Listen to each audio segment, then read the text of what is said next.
እኔ በዚህ ሰዓት ምንም ነገር አልፈልግም። ያንተ ህይወት ይቀድምልኛል። የኔ ዓለም፣ የኔ ህይወት፣ የኔ ናፍቆት፣ የኔ ዓለም አንተ ብቻ ደህና ሆንልኝ። ሌላው ትርፍ ነው። ፈጣሪ ይጠብቅልኝ። በጣም አፈቅረሃለሁ ብላለች። እንግዲህ ሩትዬ የሚል ጥቅስ ላይ ሪፖስት አድርጋለች እና አሁን አብርሽ ባለበት ሰዓት ሌላ ነገር የምፈልገው ነገር የለም። ያንተ እንደድነት ነው የምፈልገው። ብዙዎቻቸው ናቸው እንዴት አይታመም ልጁ እንደዚህ ይጮበት እንደዛ ዛጋ እንደ ልጅ እየተጫወቱበት አንዴ ወደዚህ ና አንዴ ወደዛ ና እያሉት እንኮ ልጁ ጤነኛ ቢሆን ራሱ የትኛውም ጤነኛ ሰው ይታመማል። እነሱ እያደረጉ ባለው ነገር ማለት ነው። ምክንያቱም ጤነኛ ልጅ ነው ታማል በግድ እኔ በጣም ደህና ነኝ በግድ ልታሳምሙኝ ነው የፈለጋችሁት ብሎ በተረጋጋሚ ሲናገር ነበር። ግን ሁላቸውም ሊሰሙት አልቻሉም። ሩቲ ደህና ነው፣ ልጁ ጤነኛ ነው። እናንተ ናችሁ እየጨዋችሁበት እያሳመማችሁት ያላችሁት። ልጁ እረፍት ይፈልጋል። ለአመታት ተራርቀን ነበረ።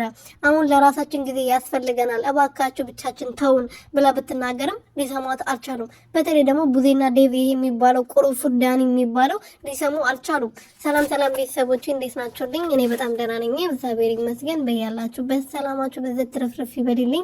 ለዚህ ቤት ለዚህ ቻናል አዲስ የሆናችሁ ሰብስክራይብ፣ ሼር፣ ላይክ እያደረጋችሁ ቤተሰብ እንድትሆኑ በትህትና እየጠየቅኩኝ ላይክ አድርጉ። እባካችሁ ሰብስክራይብ አድርጉ የኔ ወርቆች። ሩትዬ እንግዲህ ያው ትላንትና የተፈጠረው ሁላችንም አይተናል። አብርሽ በጣም ያሳዝናል።